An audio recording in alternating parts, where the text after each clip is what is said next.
Hello friends मो हेडसोल को आपण मानको स्वागत। मास्टर शेफ रे हमर जोडी ओडिया भाई अविनाश पटनायक बनेइथिले गइठा पिठा। चलंतु आमे तांको स्टाइल रे बनेबा।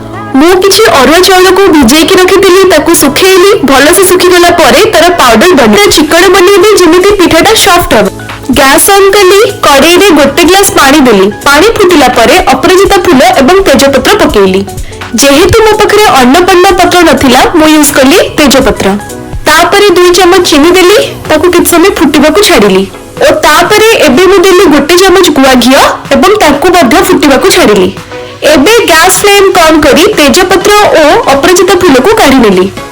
एबे चाउल गुंड को पानी रे पकेइली टिके टिके करी गोळेइली कारण से बिंदा हि जिवो। देखंतु एम्ति करबे भलो से जंती हो गलानी। एबे ताकू गोटे प्लेट को काढी नेली। एबे आटा चकुटिला परे चकुटिबा एवं गोल गोल गुळा बनेबा। देखंतु मु केमिति करूची। अविनाश पटनायक जेमिति शेप देइथिले एबे मो पिठा को सेमिति शेप देबी। मु जेतिके डो रखिथिली सब को एम्ति शेप देली। देखंतु केते सुंदर फूल परी देखा जाउची। गैस ऑन कली कढ़ई रे 2 कप परी क्षीर देली। तापरे 2टा तेजपत्र हाफ चम्मच इलायची एवं 2 चम्मच चीनी देली एवं ताकू किछि टाइम गोळेइली। क्षीर गोटे रे 2 मिनिट फुटिला परे आमे सेथिरे पकेबा गइठा पिठा। तापरे 5 ରୁ 7 मिनिट ताकू छाड़ी दबा सिझिबा पई। चाउल गुंड 2 चम्मच आनी सेथिरे क्षीर मिसई ता ऊपर देली। टिके क्षीर थिकनेस आसिला परे पिठा को सेथिरु काढी नेबा। आपण एमिति भी खाइ परिबे बट जेहेतु मो अविनाश पटनायक स्टाइल ले करूची मो कढ़ई रे आउ 2 कप क्षीर नेली।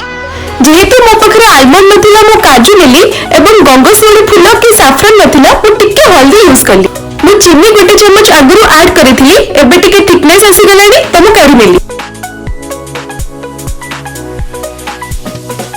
आपण एम्ति थरे करिकि खांतु देखिबे बहुत सुंदर लागिबो। देखंतु मो सानो भाई रे एक्सप्रेशन रहुची। मो चैनल को लाइक शेयर एंड सब्सक्राइब करबा को भूलिबेनी। जय जगन्नाथ।